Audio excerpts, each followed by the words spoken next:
Hello and welcome to Tabletop War James, and I'm going to show you how I take this and turn it into something like this. See you in a bit.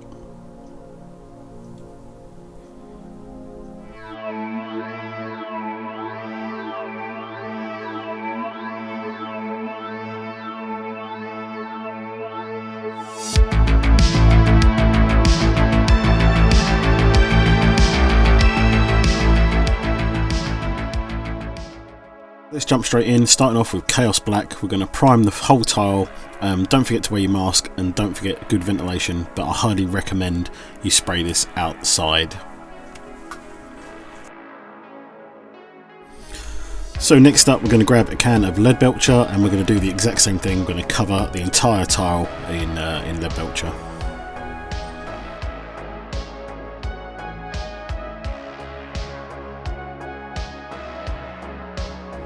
This is where we're going to jump on the airbrush work now. We're going to start off with Mechanica Standard Grey. We're going to coat all the walls with this, top to bottom. As you can see here, I'm just covering all the wall sections. Doesn't matter if you go over the plants or anything like that. We just want to get a decent coverage on all the walls.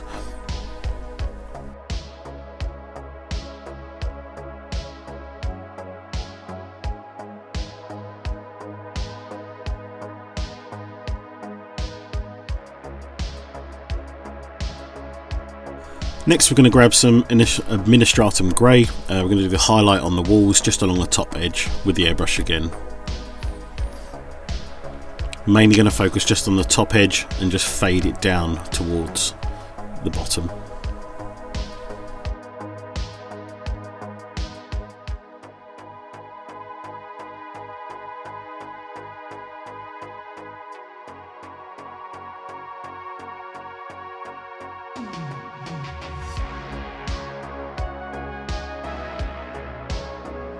Then we take our lead belcher again, the rattle can, and we're just going to tidy up the edges along the bottom. I mean, you've got to be kind of accurate, but it's a rattle can, it's not going to be that accurate. But if it goes up the walls a little bit, doesn't matter too much, just adds a bit of gradient on the bottom of the walls. But we're just mainly trying to get the grey off of the flooring.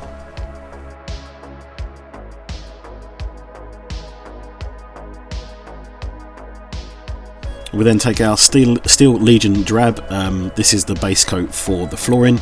What we're going to do here is use the airbrush and we're going to paint in every single square. As you can see here, I'm just literally lining the squares and filling in the square, and we'll do this across the entire tile.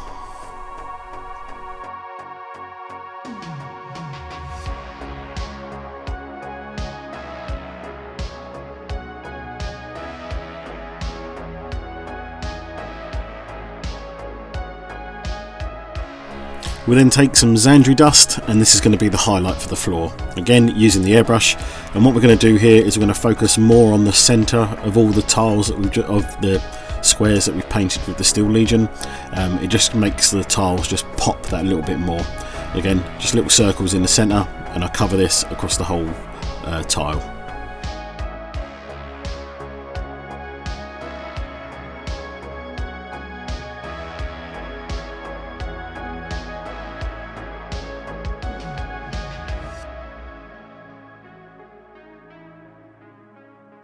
I then realised I missed a little bit, so we go back in with the Steel Legion and we go along the bottom of the wall edges just to sort of blend them in a little bit more into the tile, so it looks like dirt and grime and that's building up along the edge of the wall sections.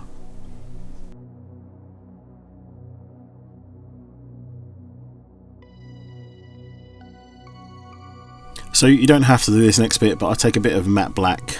This is the army paint one. Any black will do really, and I'm just going to black out the broken floor in the middle, because in the middle here we're actually going to put some resin to make it look like the water level's risen up. But yeah, I just like to black this out just to give me a base for colouring it in later. While I've got the black in the airbrush, I like to go around all the broken wall sections as well and just black all the tips, just so it looks like they've been burnt, or yeah, just something's broken them off with an explosion or something like that, so there's like a bit of soot build up.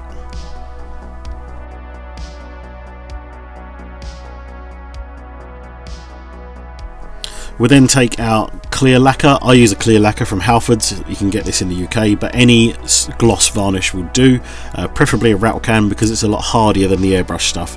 We're going to be rubbing on this with oils and things like that, so we need quite a solid gloss coat so that it can stand up to the vigorousness of the tissue paper and stuff. So then we move on to the oil paints. I use the Winsor & Newton Burnt Umber. I'll buy a big one because I go through quite a lot of it doing all these tiles, so I like to decant this into a tub. Then what I like to do is I use an old brush and some thinners. This is just white spirit in a bottle, and there's the old brush there. But what I like to do is I like to dab this neat onto the tile all over it, and then I use the thinners to just water it down and just coat the entire tile with a coating of the burnt umber. Doesn't matter what it goes on, you want it on absolutely everything, so we're going to go and fully coat the whole tile. So once I've dabbed the oil paint over everything just loosely, as you can see, I use the thinners, the white spirit or mineral spirits, whatever you want to use. I decant it, I literally pour it on the tile, and I will use the brush just to spread it across absolutely everything. It looks like you've ruined it, but trust me, this is the secret sauce to making the tiles look gritty and grimy.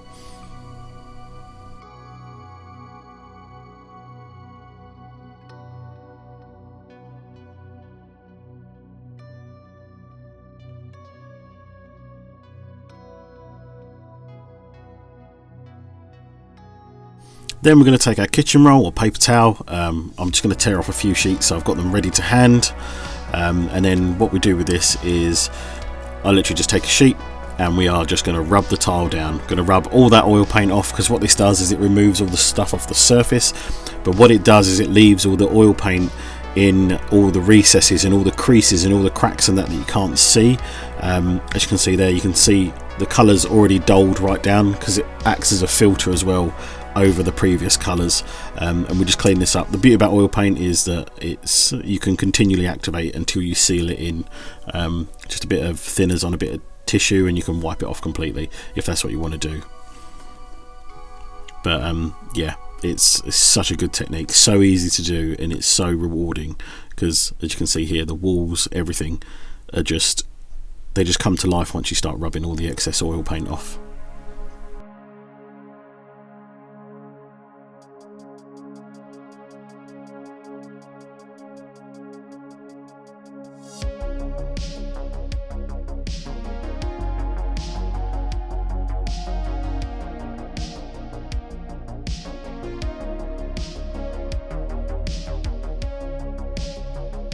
We're then going to take some Vallejo Game Air Sick Green. We're going to start painting all the vegetation. I want the vegetation to have a semi-glow to it, so we start off with the base colour of Sick Green. Again with the airbrush, we're going to go in, paint all the little shrubs, all the branches, all the leaves, everything on the tile. As you can see here, I'm just working my way through all the vines and everything.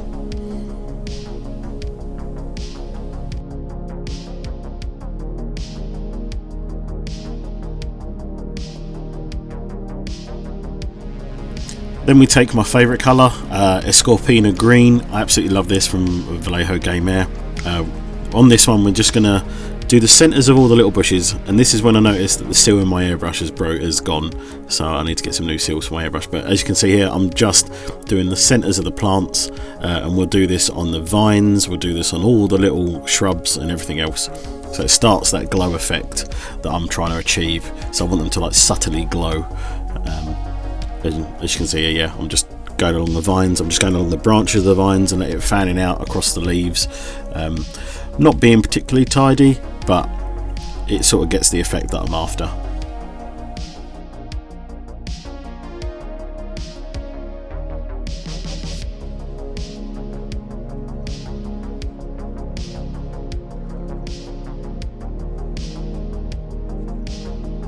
Then we're going to start working on the pool in the middle. I've already masked this off quite badly, but basically I just don't want the white ink that we're going to use in a minute to go anywhere on the tile that I don't want it. I just want it in the pool in the centre. This is the De La Rowley ink, white ink. I quite like it. I do prefer Tamiya white, but this is a good substitute. So we're just going to go around the edge here just to make it pop with the white, because then we're going to go in with other colours, and you'll see what happens once we start putting the other colours on. Again, the seal on my airbrush is playing up.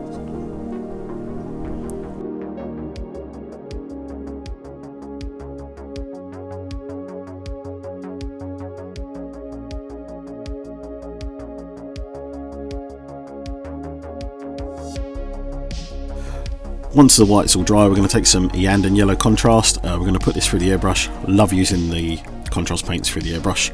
We're going to go with a yellow in the middle rather than a green, because we've already got green on the tile, so we need another colour, and yellow complements green quite well.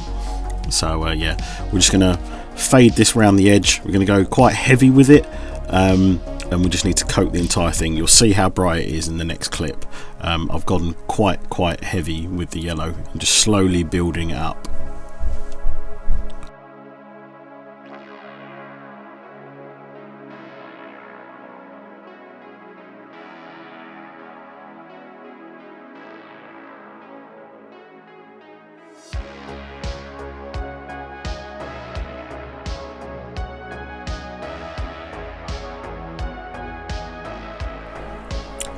Taking some Flash Gets Yellow, we're going to put this in the airbrush, and what we're going to do is put a little ring around the middle of the pool, just to try and give it a bit more depth. And I want this to look like a rusted sort of toxic pool, because this is the base coat for the resin that I'm going to pour on top. The resin's actually green, so yeah.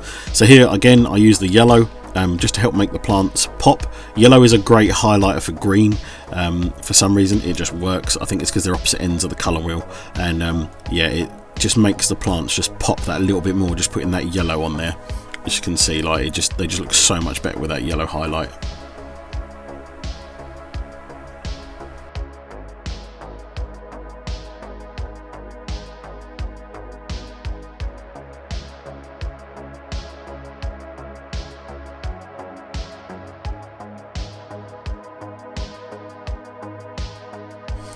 Just going to use some AK Interactive Ultra Matte Varnish. This is one of my favourite varnishes. This is just to help seal everything in that I've done so far, and it'll give it the final finish that I'm after as well. I want a matte finish. You can use a rattle can. I normally use a rattle can varnish, but I actually ran out, so I just use this instead.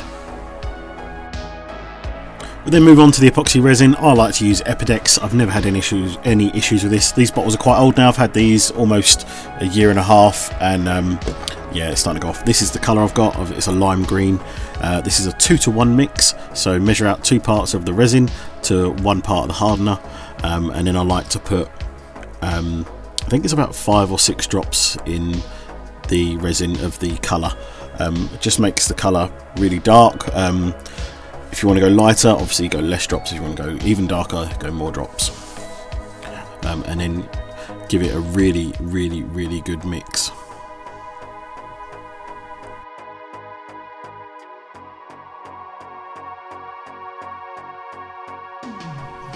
So when I'm pouring the resin, what I like to do is hold it a good 3-4 feet above what I'm going to pour. This will pop any bubbles that you have, and it helps just get rid of all the bubbles that are in there. You can't really see, it's hard to tell on here, but I am literally standing above my desk and pouring it as accurately as I can, just to try and fill that little trough.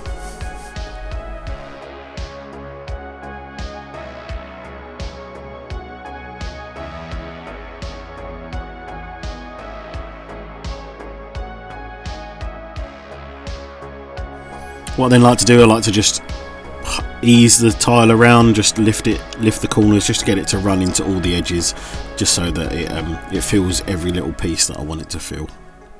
Sorry about my head in the camera.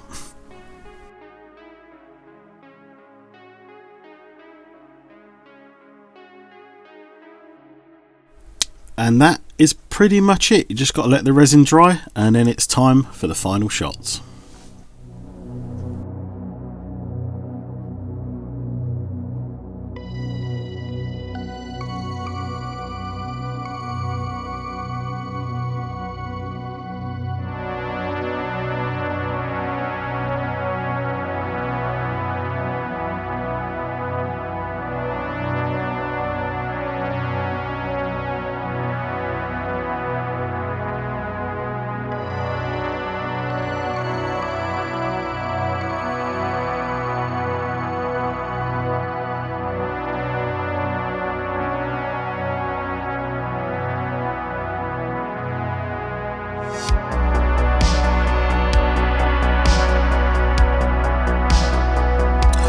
Thank you for watching, don't forget to like and subscribe, and I'll see you next time on Tabletop Wargames. Don't forget to grab your goggles, and I'll see you out in the ash wastes.